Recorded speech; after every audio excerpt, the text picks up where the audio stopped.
welcome to the Tapped Out Wrestling Podcast. I'm Nick McDaniel. He's Myron Fancher. How the heck are you, buddy? I'm good, and I'm excited because you know why, Nick? It's SummerSlam week, man. SummerSlam week, the number 2 pay-per-view of the year. I beg to argue that that's not true, but we'll get into that in a little bit of the debate. I would actually put it at minimum, at best, it's 3. You might even argue it lower.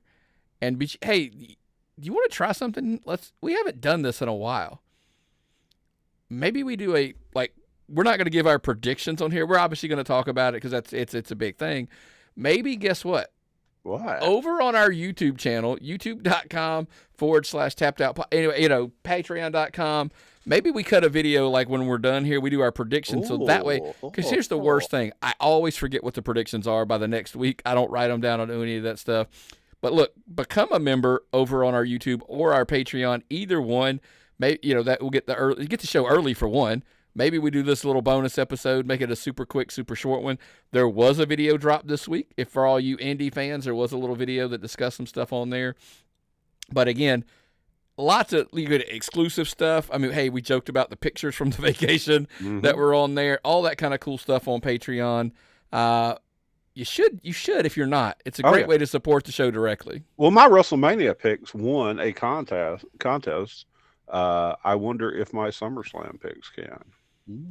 You never, ever, accuracy, ever know. Highly accurate, folks. But listen, you can directly support the show by Patreon or YouTube memberships, but you can also indirectly, in a weird way, while you're kind of taking care of yourself.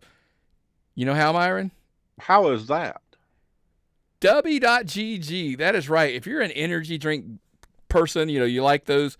Look, first of all, you can save yourself some money. That's hands down the first way. Go with the powder, get you the shaker and all that. Take it on the road with you, save you a ton of money. But look, one of the reasons we love Dubby, they're kind of in our wheelhouse, man. They were looking for streamers, content creators, gamers, all that kind of stuff, and we fit perfectly into that bill, so that's kind of why. But then when it comes to the actual content, the actual product, 0 sugars, no artificial colors or dyes, no secret formulas, no hidden ingredients. By the way, it's gluten-free as well. And all of their flavors are unique and custom-made by them, for them. It's the only place you're going to get those flavors. You'll never taste them anywhere else. And, of course, like I said, when you're talking about saving that money, man, comes out to about $1 a drink, maybe even less when you're doing that old, do the powder method into the shaker, which is, by the way, hands down a whole lot less money than you're going to be spending when you're going to your little Starbucks run or even those old canned drinks that you're picking up at the convenience store. And, man, you know what I love about it most, Myron? What's that? Made here in the USA, right? Hey, I mean, that's always a good thing. So, proud to be an American. An American, where at least I know I'm free.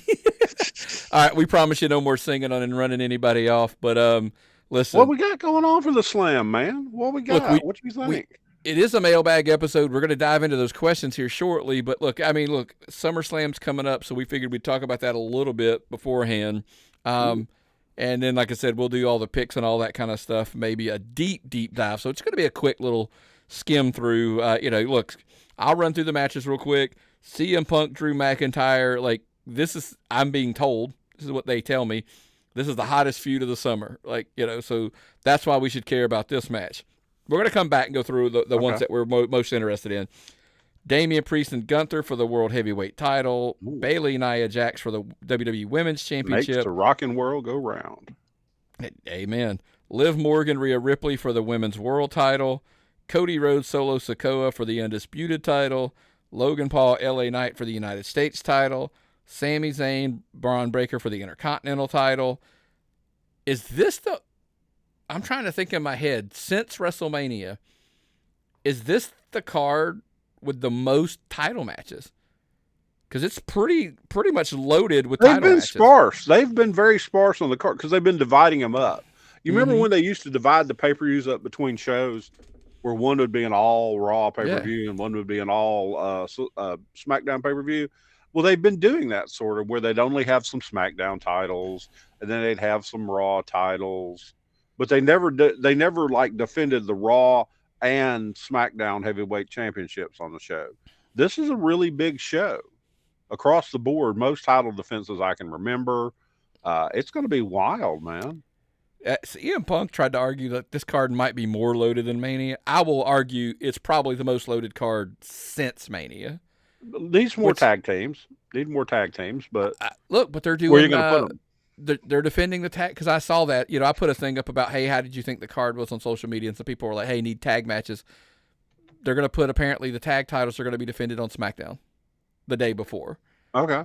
Because here's the thing, we can't have it all, right? There's too many titles. Like, we still believe, I do. I still believe there's too many titles. But I don't want to put words in your mouth. That's just my take. You can't argue and complain that the PLEs are too long and then turn around and complain that all the titles aren't being defended. You know, because if you put all of the title, like put both tag titles on there as well, you're at 9 matches, right? Yeah. It's too long at that point. Like, this is 7 matches. 7 matches, 6 to 7 matches is the perfect combination for these WWE pay-per-views, in my opinion. The secondary ones, I actually enjoy them at 5 or 6 like they've been doing.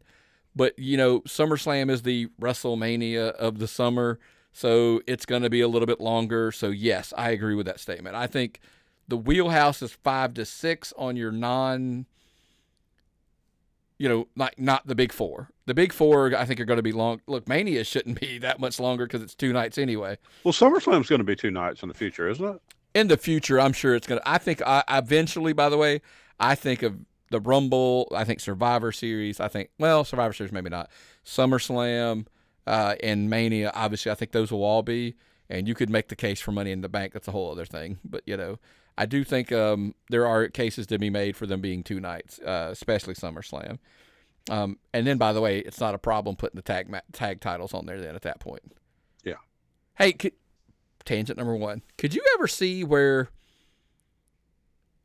they're trying to go distinct brands, and we're going to just dive into that a little bit later, but could you see night 1 at Mania is all SmackDown and night 2 is all Raw versus trying to bleed them over, or would you just not get into that? I mean, I like it the way it is. I just thought about that because, you know, like, how do you make it distinguishable, the brands, like they actually matter, like, because we always joke about how the brands don't matter, then separate them, like, and then they have them their own nights or whatever. Then at least you're sticking to the brand split in the truest sense of the word. By the way, I wouldn't do it. I'm just saying it's something that popped into my head and go like, it's a concept, something to try differently, maybe. Who knows? The only real title that's defended against all 3 programs is the women's tag title, and that was defended on NXT last night, which was cool. But I don't think you really. I don't know. That's debatable. I'd have to look at that. I'd have to look at the last few WrestleMania cards and split them down. If you moved them, let's go back. Maybe something we do is we look at this year's WrestleMania and say if we took all of the SmackDown matches and put them on a card, all the Raw matches and put them on a card, what would that look like? Yeah, because everyone has a world champion, you know, the top champion. They both have a secondary champion. They both have a women's champion. Yeah. They both have a tag champion. So there's 4 of your matches. Well, last year's first night main event would have. I don't know how that would have shook out. Yeah, you would have to kind of argue, but that's your attraction match for the night, maybe, or something like that, something to that effect. But yeah, anyway, you know what? That last note, I'm not going to tell you what it is. I mean, not tell the audience what it is. Let's do that prediction show and maybe put that one on there. Yes. We'll put that. We'll record that maybe right after we get done with this. So let's dive right into question number 1. Question number 1. This is coming from Eric. He is out of Hope, Arkansas. Thank you for submitting a question, Eric. This is a SummerSlam-based question. Based on SummerSlam ticket sales, do you guys think the WWE has lost a little bit of steam as of late? Chew. No. How about you, Nick? I'll jump to the end note first and come back, working my way around. The product, business-wise, I'm going to say no. Product-wise, you could make that case because we both talked about how we both thought that Raw was a little Wasn't terrible, wasn't great. It was kind of there. Yeah. So and I guess, Eric, thanks for this question again, tapthatpod@gmail.com. I guess that would be, to be clarifying the question. If he's talking about the product, you could make that case maybe. But as far as the actual business side, and I guess I should reference, I'm interpreting into the question what he means. I did look. We got the question a couple days ago, so I pulled it up. And as of, I think it was the 28th, WrestleTix, by the way, on Twitter is a great follow if you're into ticket sales and tracking and trends and all that kind of stuff. On the 28th, they had, and I'm rounding off, folks, they had 49 tickets distributed. I'm using those words very carefully. They're distributed, I didn't say sold, distributed. There was 6,200 seats left. Ask you, Myron, do you think, because that's a huge number for a week, do you think they sell those 6,200 tickets? Oh, yeah. See, based on everything I've seen so far, you don't think they'll sell them? I just think it's too much to overcome. I don't think if it was like 3,000 or 4,000, maybe. I just don't know that they don't get to 55. By the way, that is not a knock at all on the we only sold 53,000 tickets or whatever. I bet you a bag of peanut butter M&Ms, everyone's favorite wrestling show treat, peanut M&Ms, or peanut butter M&Ms, your choice. No, peanut M&Ms, not peanut butter. That. Peanut M&Ms, that they sell them all. If they don't have a sellout by the time the show kicks off, I will purchase you a bag of peanut M&Ms at the next show. Yeah, okay? I think they fall short of, because it's a. How about this? If it's 55,000 or less, because here's the thing, I think they could make a case and argue. We're going to know by the trends, by the way, because like I said, I follow WrestleTix on Twitter, and you will know probably ahead of time whether they do. I just think 6,000 is a big number. And again, I'm not knocking. If you sold 53,000 tickets to SummerSlam, man, you need to be proud of that number. I'm not knocking them. I'm not crapping on them for not selling 55,000 tickets. I'm just saying, because so Raw was at a 12,000 seat venue, and this is all business and trends, folks. This is kind of, we're talking about losing steam. I know there's a couple in September that I've looked at. They're running 8,000 seat venues. And look, we talked about this a little bit before we started recording. I'm like, it's just markets they're going into, man. It's just smaller buildings. Yeah. It is like every city doesn't have, 15,000, 12,000, whatever seat arenas. So I don't know that I count that. But the thing that I actually pushed back on and said, let's talk about it. Me and you discussed Bad Blood in the car the other day going to a wrestling show. And by the way, I did some research. The cheapest ticket for the venue is $120. Oh, you found some for $120? Because the ones cheapest I found on WWE.com were $300. Yeah, there's some at $120. I went through WWE, found some up in the upper level, whatever, that are $120. So $120 is kind of your cheapest ticket. We both kind of said, we'll pass.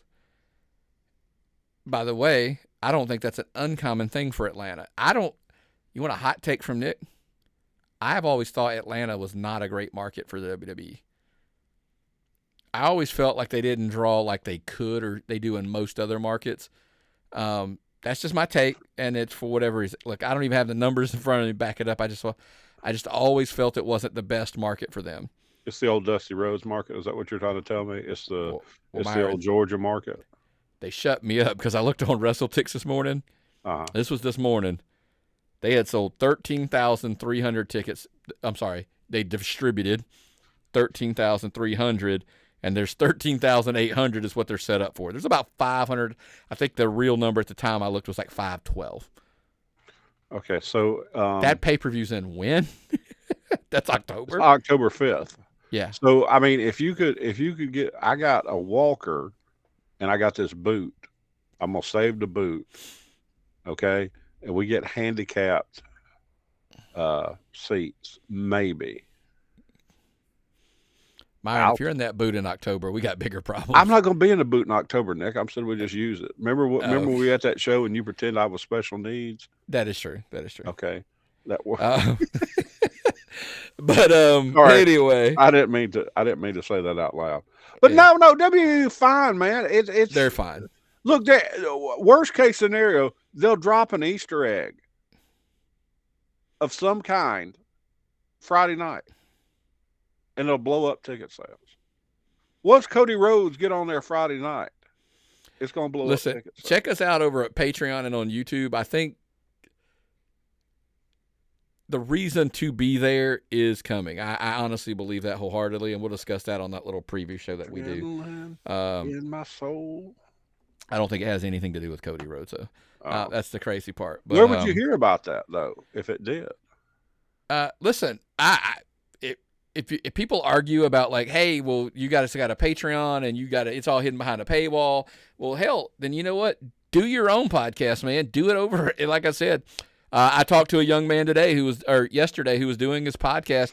He asked me all about how to get set up, and I told him about Libsyn. I said, go over there, use the promo code TAPPED, get you a couple months for free, get all signed up. And he said, man, I got signed up. It was so easy. He's all set to go and drop his podcast. And so if you're looking to do a podcast, again, Libsyn.com, use the promo code TAPPED and get up to 2 months for free. Oh, yeah, man. I tell you what, I ran into some guys outside of Tannery Row when we were leaving the Turnbuckle show the other night, and they were telling me they listened to the show and how much they enjoy it. And I want to tell you, folks, we get these fan letter shows. We get these shows where we talk to fans. I run into fans after show. Y'all don't know how much that means to us just to get feedback from fans like that. Thank you so much, people. I really appreciate that. It touches us so much. But from our friend Roger in Las Vegas, Roger wants to know, what do you guys think of the rumors of AEW or WWE running an event in the Sphere here in Las Vegas? Have you seen that, Nick? Yes. Dude, that place looks cool. And our buddy Bart went out there and saw a Grateful Dead show in that, like a Grateful Dead cover band show. Mm-hmm. I didn't know it could hold 18,000 people, though. Me neither. As much as I'd looked into it, I just never really knew that it could hold that many people. So for the longest time, I was like, nobody will want to run in there. But I didn't really start digging into it until the UFC has announced they're going to run something in there. Sound like your Bill Burr voice. I'm really, really hoping. I want to see some footage of this UFC show because Dana White has been jacked about running that venue and his words were, he wants to do an event in there that utilizes all the resources of that building, because like concerts don't typically, he's like, they're just scraping the surface of what that building can do. So I'm really, really excited because with those screens everywhere and all of that, how it works out. I've seen some video footage inside. I know you two played in there and did some cool stuff in there. What about the outside of the building? All that stuff they can do with that. Oh, you're just going to have WWE logo or AEW logo or something floating all around there. You could do some crazy stuff on the outside. That's just... that would drop, man. I would be so stoked. And there's so many of those mid-range pay-per-views. I don't know what the rent is, though. So it would have to be a show-off thing. Because you're not going to draw enough on an 18,000-seat pay-per-view to run that building if it's that expensive. I mean, AEW would probably do something like that out of foolishness. But yeah, I'm not 100% because here's the thing: 18,000 would be a big event. Like you could do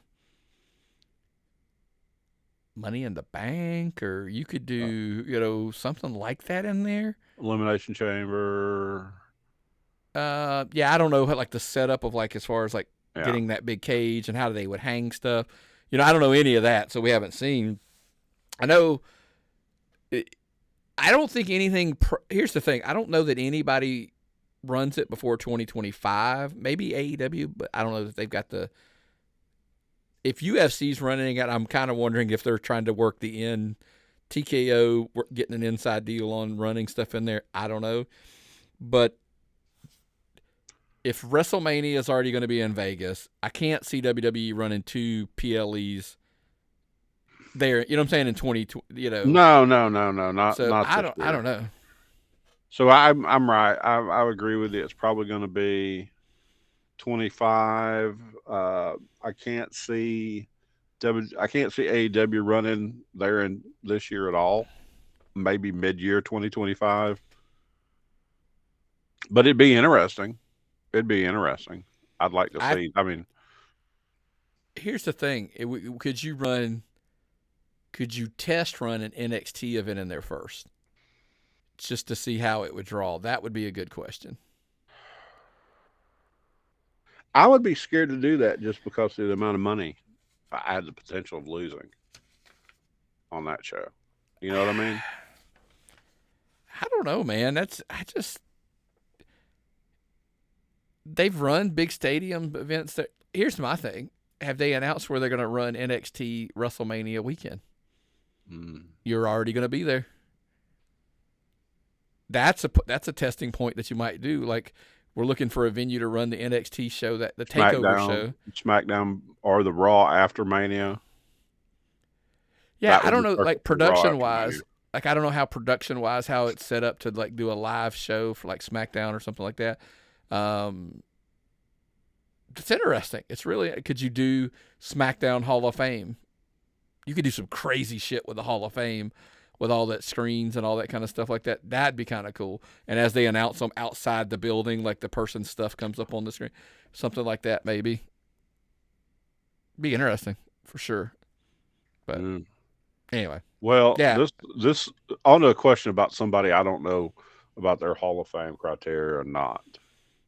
Our friend Lawrence in Burton, South Carolina asks, Goldberg recently compared Tony Khan to Dixie Carter, maybe implying he doesn't want to go there. Do you think he could/should get his final run in WWE, especially since VKM is gone? You think he should get, or do you not think he should get another run in WWE? No matter how short or long, a run. Yeah, I don't think it's like a, they're not going to get him to like a 3-year deal or anything like that or anything. I mean, sure, absolutely. Why not? I mean, I guess I'm at this point of like, he referenced like wrestlers aren't really retired until they're dead at this point. Like, nobody's really retired until they're dead. Because everybody comes back, right? I think some of these comments seem like he's changed his tune. If you haven't listened, it was he did an interview with Chris Van Vliet, and it kind of seemed like his tunes changed a little bit. He kind of seemed like he had a little bit of resentment's maybe too strong of a word, but I'll use it. That he felt like Vince promised him like a retirement final match or whatever, and he didn't get it. Wasn't real happy with the way his Roman match ended and all that kind of stuff, but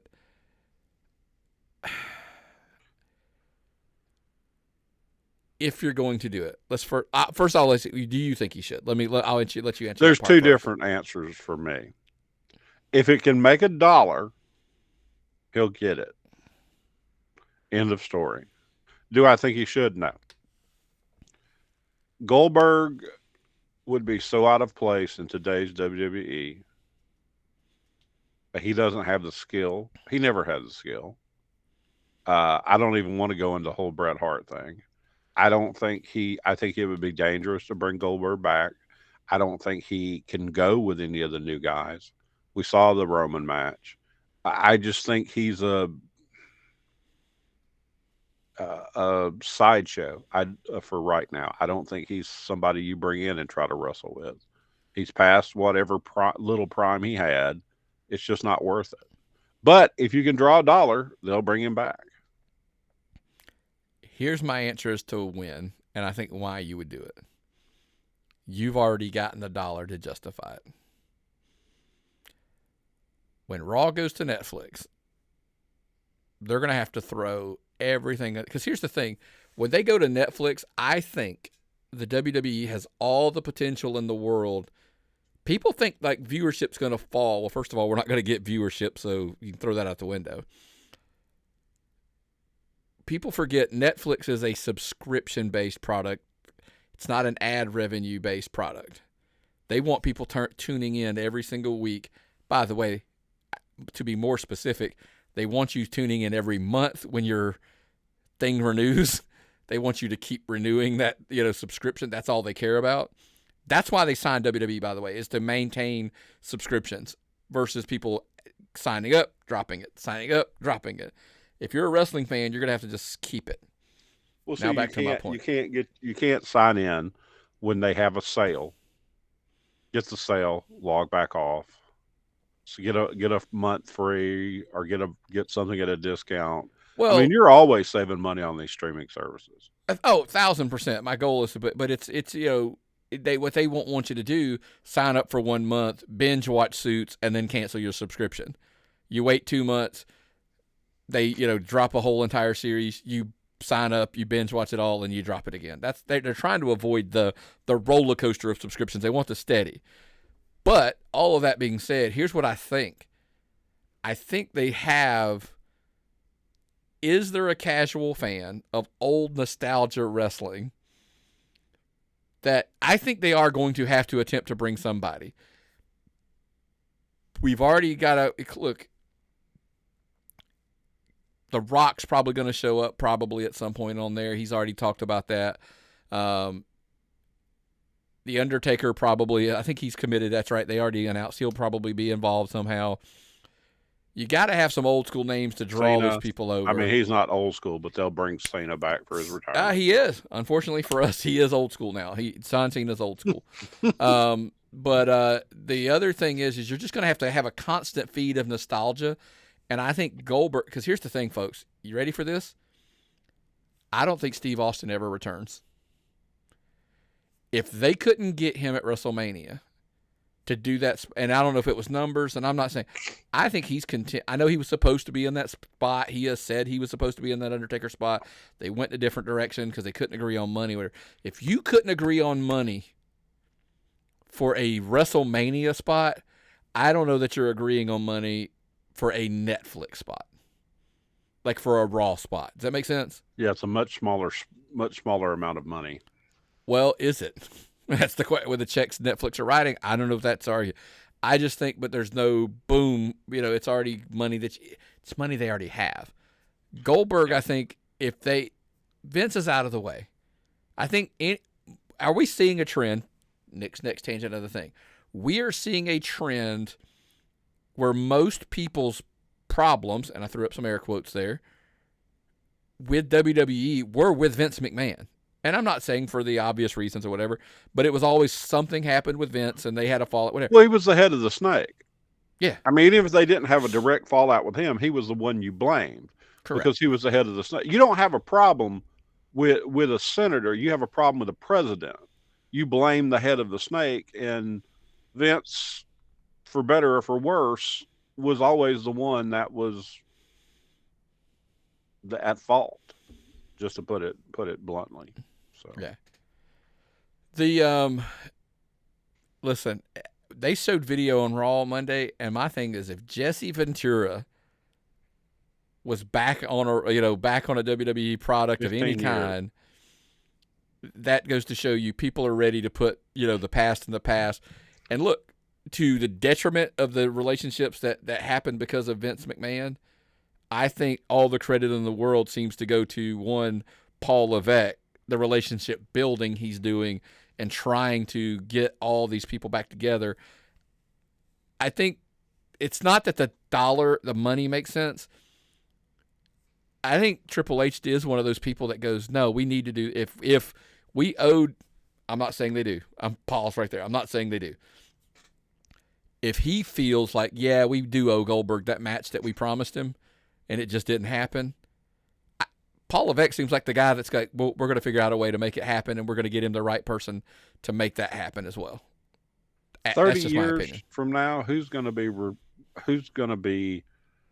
well, actually, I know right now nobody likes Vince McMahon, but I think 30 years from now, Triple H will have a much more positive impact on wrestling than Vince ever did.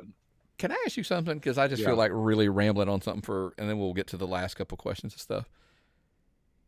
There are people, this is because there's been multiple things that have come up recently that made me ask this. it is hard to reconcile our fandom, as they like to say, our childhood, our fandom, etc., and on and on.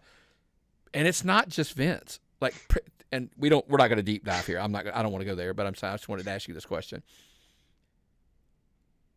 Bryan Singer made all of those X-Men movies, and then just completely is covered in controversy since. We love those we look back on those X-Men movies fondly, and to be bluntly honest, it's because of the direction he took and everything he did with those movies. But then all of the accusations fly. Yeah. Look at Daryl Strawberry. When we were kids, man, getting a Daryl Strawberry card out of the pack was like, Daryl Strawberry. And then you find out like he snorted enough cocaine to fill up a dump truck. Here's one of the struggles. The two biggest ones of my fandom that I struggle with. Let me finish before you overreact. Vince McMahon and Harvey Weinstein. And why that is because Vince McMahon created our WWF/E. We have it because of Vince McMahon. Look at the recent history. Harvey Weinstein, Miramax, and I'm a big Kevin Smith fan. Kevin Smith openly talks about how he has to reconcile things in his brain of Clerks doesn't happen without Harvey Weinstein. Like, Harvey Weinstein took a flyer on Kevin Smith and gave him an opportunity to live out his dream. Yeah. And even to the point, Dogma, which is one of his favorite movies, which I love, that you can't find anywhere. Why is that the case? Because Harvey Weinstein personally bought it and owns it to finance it to get the movie made. Like, without him, this movie doesn't get made. You see what I mean? It's like, but it's like, so one of the guys that made some of my favorite things as far as entertainment purposes goes turn out to be horrible human beings. Well, that's always getting exposed. Any entertainment business, wrestling, music, or anything like that is greasy. Let's just be honest. Yeah. Look, now, speaking of greasy, if your driveway's looking a little rough, if your house is starting a little, you need it cleaned up. JMartinandCompany.com. Yeah, get it clean. The ungreasiest man I know. Pressure wash, window cleaning, gutter cleaning, sidewalks, all that good stuff, man. JMartinandCompany.com. Hit them up. Like I said, you go to their website. My preference is I always go to the Facebook page, hit them up through Messenger, get it scheduled out, dude.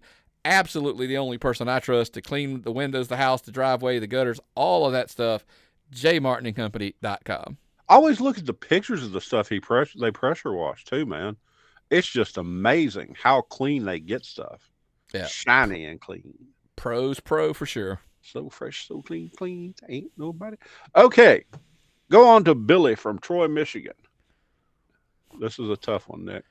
I think we're going to skip this question. Can we skip this question, Nick? Mm-mm. Can we skip? I don't want to look bad. Let's skip this question. I'm going to eat this was not fair. This was not fair because this happened right after we set our microphones down last Wednesday. We stopped recording.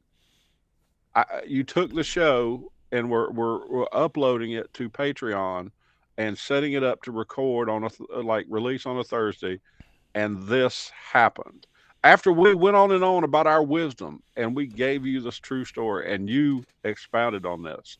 Yeah, I don't have any bread for your sandwich. I'm gonna eat it anyway. Follow. What happened? Well, the question was, what's the story with the Warner Brothers Discovery AEW deal? Okay, so last week it was like, look, there's just a whole lot of stuff that was going on, which completely would have led you to be. So I'm going to eat the big crap sandwich because Warner Brothers. By the way, I don't know that I'm really but I'll eat this in the sense of hey, Warner Brothers Discovery matched the Amazon offer. They're going to get their rights back to the basketball NBA. So what is it? And then we went down this rampant little hole of what does that mean for AEW? Blah blah blah blah blah. Well, they kind of matched it, maybe sort of, depending on who you believe. They say they did. NBA says they didn't. By the way, I think they matched total dollars. It wasn't as much money up front, like the guarantee, like, hey, we're going to write you a big check up front, and that's kind of their loophole. At this point, it looks like lawsuits are coming. Amazon offers them a big marketplace they didn't have planned for. Uh, I mean, do you really think Max was set up for streaming the way the NBA wanted it compared to Amazon? Yes. They do live events on Max. I've watched them. They do sports on there. I think they're. By the way, the problem I think ultimately here was the problem. Amazon offered NBA on streaming. Warner Brothers Discovery, they were trying to keep the NBA on TNT. They wanted it on a channel still. So I think their visions are different, and I think ultimately that's what cost them. It ain't. I don't think it boiled down to just the money, because they were like, look, NBA is going to be on ABC, ESPN, like all these other channels. They're like, let's take the Amazon, and then we're on streaming too. That, by the way, kind of sounds really familiar to a WWE deal, right? Yeah, we got a broadcast. We got a broadcast channel. They've got ABC. They have CW. They got ESPN. We got USA. And then, oh, by the way, WWE got Netflix, and they wanted Amazon. Diversification of your distribution. Yeah. Wow, that was a big word. That was a big word to say. Yeah. Diversification of distribution. Yes. So I don't know that it was all about money. I think some of that had to play into it. Now, all of that being said, is it going to tie up a bunch of money with Warner Brothers Discovery? Does it free up money? Because if you go to the lawsuits and you think, let's say they think they're going to win, which they're not. NBA does. I don't think so. But if they do, if they think they're gonna win, don't they have to keep that money kind of tied up in case they win and they can? Yeah. Yeah, unless they assume they're going to win the entire sum, they're going to have that money to pay for the deal ready to go if they win, which any lawyer would tell you to do that. I mean, any lawyer worthwhile. I mean, I can ask my brother and sister-in-law who are lawyers, but they don't like my questions anymore. I've asked them. Even if they win, they're going to have to pay. Yeah. So I think, or do they just sue for damages and they realize they're not getting it? Does that make sense? Like, hey, we're not getting the NBA, but we're going to sue for damages because they broke the contract that we feel that like an MLW deal. Well, that was between two promotions, but it didn't have the affect the broadcast. I'm just saying, like, does the NBA have to cut them a check for damages that they're not going to, the revenue losses for not having the NBA? Maybe I don't know. So, but the question comes back to then. So then, how does this affect the AEW potential for a deal? There's been a ton of talk about this over the last couple of weeks. Okay, so Tony Khan, by the way, has come out and said they are still in their exclusivity period, so they're still only allowed to negotiate with Warner Brothers Discovery right now. He said they don't have a deal, contrary to whatever Meltzer, Keller are saying. There is no deal done, blah, blah, blah, which is, here's the shocker. I think they still get the deal. With Warner Brothers Discovery. I think they might get a deal. The problem with this whole thing is, to me, Nick, I get a different story every time I look at it. I get a story saying they're exclusive. I get a story saying they're not exclusive. I get a story saying they've got the deal. I get a story saying they don't have the deal. I am tired of this. I'm going to ask you the question, and then I'm going to let you finish. But whose fault is that? Me for clicking on stuff. Because you're reading what Meltzer says or Keller says or Wrestling Inc. says, and I love wrestling. Don't get me wrong, I like a lot of those people. But Tony Khan is out. Tony Khan has said we're in the exclusivity period and we don't have a deal. Now, could he be lying? Yes. Do I think he is? No, because what does he have to gain? The conspiracy theory I really wanted to answer on is they put out there like the WWE PR has somehow leaked out this information, and that's kind of where all these rumors came from. And my question was like, why would they leak out that they have a deal when they don't? I have a small theory. But what does WWE gain by the rumor getting out? That now, I think over the time I figured out what it might help, how it could kind of backpedal up and say, I think it's not that it helps WWE, it could hurt AEW if that were true that they leaked that information out. Because what it could do in theory, if the rumor gets out there by credible sources that that they've got a deal, do other networks that were interested just kind of move on? And that takes away any leverage that they might have. Oh, that's a good one. That's a good one.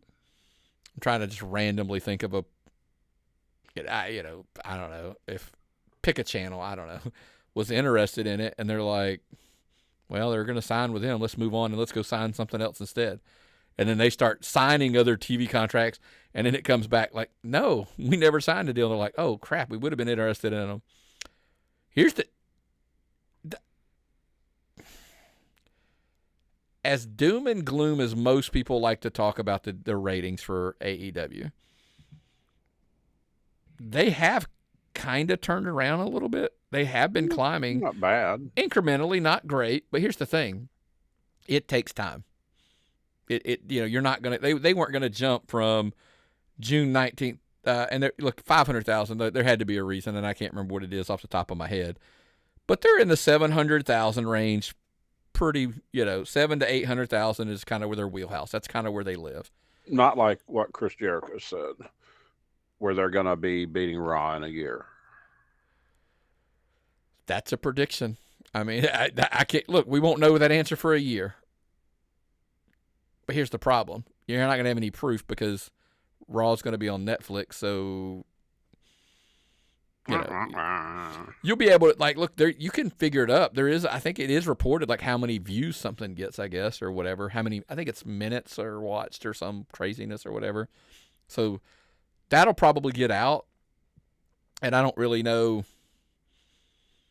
You're not at that point comparing apples to apples. So to all due respect to Chris Jericho, comparing of how much something's watched on a streaming service versus watched on if you were on a legit cable channel. By the way, if you're still on a legit cable channel at that point, then we'll see.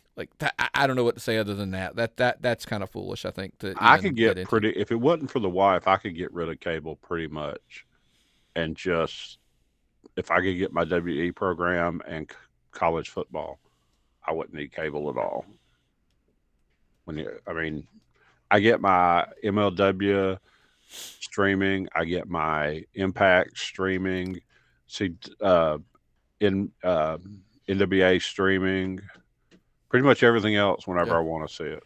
You could just get rid of your cable and just during the fall, just sign up for one of the streaming services like the DirecTV Stream or Sling or something like that to cover the football during the fall, and then just scrap it.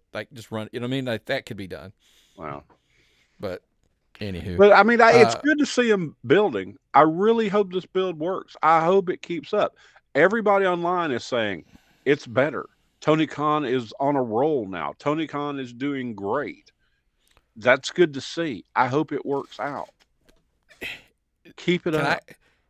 Crazy take on the show. I think if they do not sign, I think Tony Khan needs to re-sign with the Warner Brothers Discovery, even if he doesn't get what he wants, because I think it will be a hard sell to go to another. If Warner Brothers Discovery outright says we don't want you anymore, that's a hard sell to move to another network, because now you're literally sloppy seconds.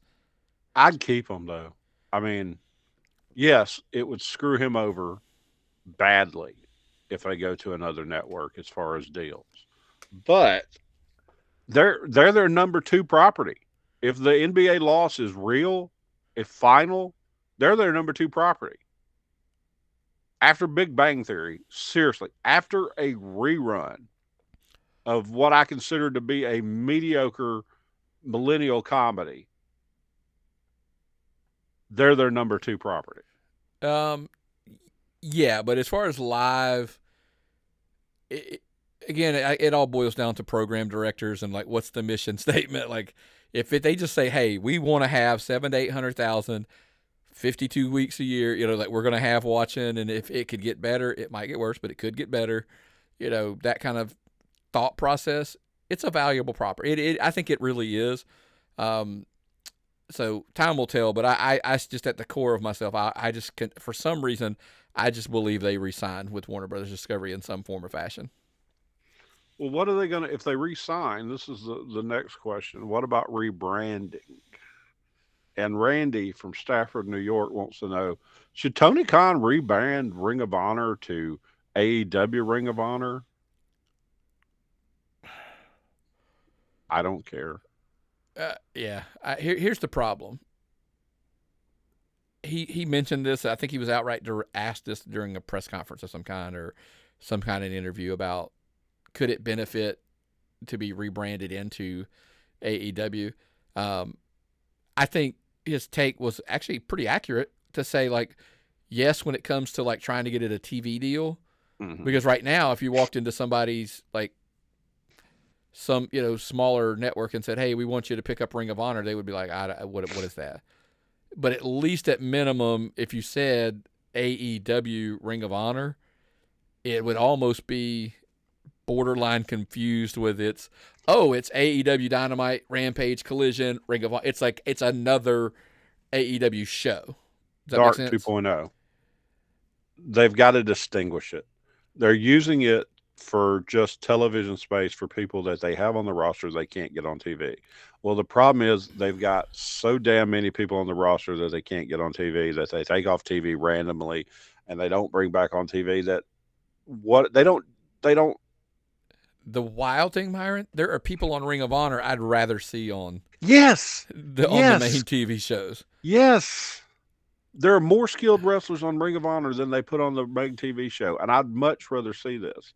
But give me Carly Bravo on Dynamite over half of the guys that are there because he's more entertaining. Much more entertaining. And I'd rather see Carly Bravo on any weeknight than have to try to find Ring of Honor. I don't know what they did to make Kerry Silkin walk back whatever he said, but I don't know if he had a contract that he couldn't say anything negative about it. But it's got to hurt to see a company he started just killed by Tony Khan. Is that right? One of the craziest hot takes we've ever had on the show history. It's still, by the way, I stand behind that thing. A lot of people are like, oh, he bought Ring. Okay. He bought and saved the brand that he stuck the knife in the heart of. Because he killed that company. And everybody's like, what do you mean? The original All In my opinion, when Cody and the Bucks and, Hangman and Kenny ran that show, Ring of Honor helped them out. Ring of Honor didn't realize they were killing themselves. They literally helped kill themselves. Yeah. Because they helped with that show. They put that show on. They run that show. And all it was a guinea pig for, I think, then Tony Khan saw how successful it was. And the next thing you know, the birth of AEW that just gutted a lot of the talent out of Ring of Honor and they just killed it. And I stand behind that. It was like, as much as he loved as much as he loved the indies, he killed Ring of Honor. He hurt the indies by signing a ton of the people that he signed. Kudos to those people who signed those deals. Yeah. Definitely. Again, that's the catch-22. Like, hey, I'm super happy these people got deals and got to go work, but that did hurt the indies. It did, in my opinion. Oh, yeah. So the only way I think it helps if he rebrands is if it somehow helps him package it in the sale. Like, can we get that on Max? Like, you know what I'm saying? Like, hey, we're going to stay on Warner Brothers Discovery. Yeah. You get your 3 shows, and Ring of Honor ends up on Max streaming or something like that. Then it makes sense a little bit. You got to say, does Warner Brothers Discovery want a 6th hour of TV a week? Probably not. But does Max want another hour of TV a week? Correct. Probably so. Here's the thing. But do they want Ring of Honor, or do they want another AEW product? Because at least then you have brand synergy or whatever. There's a brand. I just don't think they see, maybe Warner Brothers Discovery executives don't see any value in Ring of Honor because they don't get it. We are always surprised at how people don't get things. And I'm like, we forget that we spend how many hours a week studying this stuff? How many hours a week going to shows? I dedicate most of Tuesday to catching up on the wrestling I haven't seen and reading dirt sheets and writing notes for a show and coming up with stuff. Most people don't do that. So we think people understand everything about wrestling. When we talk about these TV deals, we talk about TV deals as if we're sitting at Warner Brothers Discovery. No. Look, half of this, by the way, and I always come back to, we're not experts on this. We don't claim to be. We're just, it's our opinion. It's our thoughts. We're trying to, hey, we're just talking through the process. Like, that's it. And so that's it. My thing is, I just get I do think everybody just assumes, every executive in TV goes, that's wrestling. And yeah, you know what they do? They go, yeah, that's wrestling, like the WWE thing. Or they'll say, like the WWF. That's how old school they are. They don't even get that it's WWE still. They're like, WWF. They don't understand, like, when you say Ring of Honor, they're like, what is that? I don't, Well, at least with All Elite, internally within Warner Brothers Discovery, they can attach it to a product they air on their networks. Warner Brothers Discovery, TBS, TNT. What happened the last time they had wrestling on TBS and TNT and there were executives there? I don't think any of those people are still there. It's the problem. They're so detached. But the problem is, those people decided they didn't want wrestling. And when they decided they didn't want wrestling, WCW went away. Yeah. They didn't have a chance.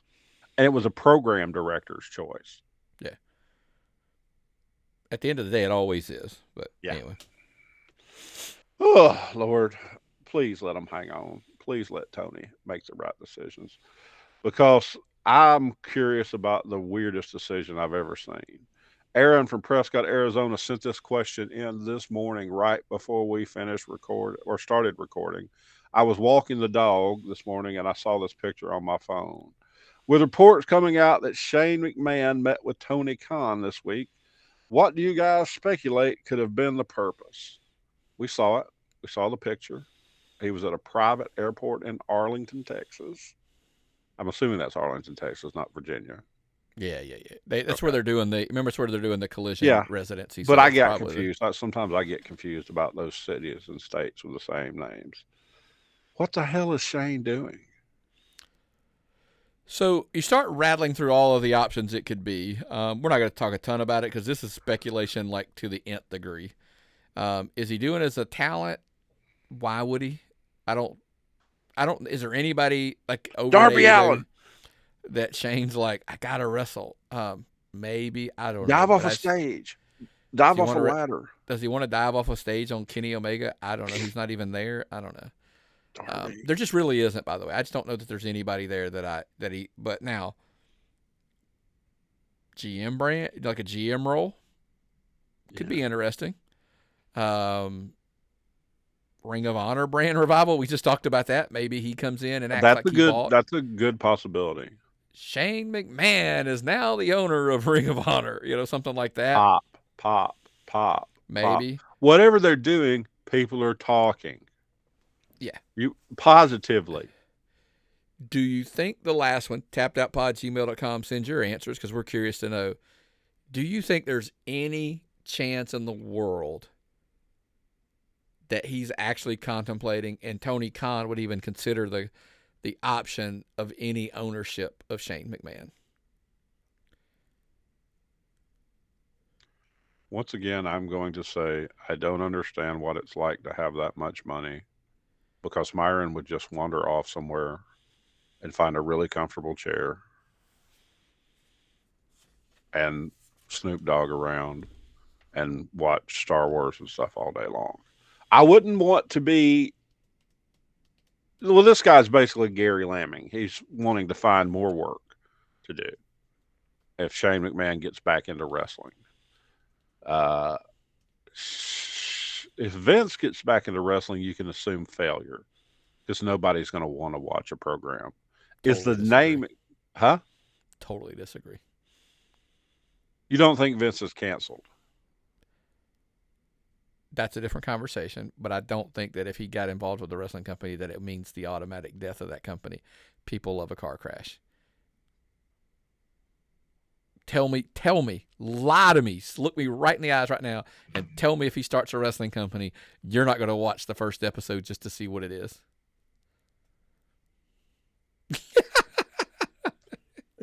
The listeners on our podcast forum don't understand. I just shot Nick a bird. Yes, I will watch it. And guess what? I'm gonna punch you again. If the first episode's good, what are you doing next week? Watch again. And once he gets you hooked, You gotcha. suck. You suck really bad. You suck because once again you made me just like a fucking political argument with you where you get me and you get me with one of those. Well, what about? Well, what about? Well, what about? Yeah, you did it to me again, Nick. Will they wait till the lawsuit's over before Vince buys anything? Here's Because the that's thing. on hold. Yeah, I think a lot of that has to be done. By the way, I don't think Vince comes back. I think he's just tied up for way too long in this potentially, unless he just literally. I think unless he's gonna, unless they settle this thing out through, yeah, I don't know. I don't want to shit all over this deal, but right. But here's the thing: I actually do believe there is a possibility that Shane McMahon could talk Tony Khan into saying, like, I'll come in. I mean, we're not talking 50-50. What if it's 75-25? I think Shane wants to perform. I think you'll get Shane in some capacity on television and maybe pay-per-views. This is Shane's. What did Shane have a run every 5 years or so? That's what it Every feels couple like, of yeah. years. So this is Shane's run. He's not going to get it in WWE right now. This is Shane's run. That's all it is. I don't think you're going to get a massive role. You might get a Ring of Honor general manager role, but I think really down deep, this is just Shane's run. I don't think he's going to be involved in ownership or anything like that right away. I think it's an on-camera role. I think if it's both. If he does it, it'd be both. Like, I think he's got to be out there in front to draw the attention, but it is a way to get into the door potentially. I don't know. I would be excited. Look, you want me to watch it? You want to give me a reason to be excited to watch it? Tell me Shane McMahon's going to be on AEW next week. Okay. I'm in. I mean, I'm all in. I'll watch it. Yeah, 1,000%. But look, if it does happen, man, promise you, we'll break it down somewhere behind that paywall that everybody loves so much. On our YouTube channel, make sure you go over there, like it, subscribe, turn your notifications on, and as well as on our Patreon page, become a member there as well. You get the show early there as well. But look, we get it. Everybody's like, hey, YouTube's video, but we can't handle all the sexy that is the Tapped Out Wrestling podcast. So I just handle it on over on my podcast platform. Okay, fine. Subscribe to us there on Spotify, Apple Podcast, iHeartMedia, Amazon Music, anywhere and everywhere. The podcast platform that you just so happen to listen to us on. And by the way, throw a 5-star rating and review every now and then. That'll be good. We appreciate that as well. So big week, SummerSlam. Look, hey, man, we'll get out of here because it's a good reason we didn't do the predictions because we're going to be right at an hour. So we got to get out of here. But maybe we'll cut that as soon as we're done here and put that behind that paywall, and you guys can keep a scorecard on our SummerSlam predictions. Anything else before we get out of here, buddy? I might actually. I got some. I'm all tickled. Okay. No, that's about all I got. I saw some positive things about wrestling this week. I'm happy to be a wrestling fan once again. Thanks, guys. Well, what's the old saying, brother? If I've got nothing and you've got nothing, what time is it? It's time to tap out.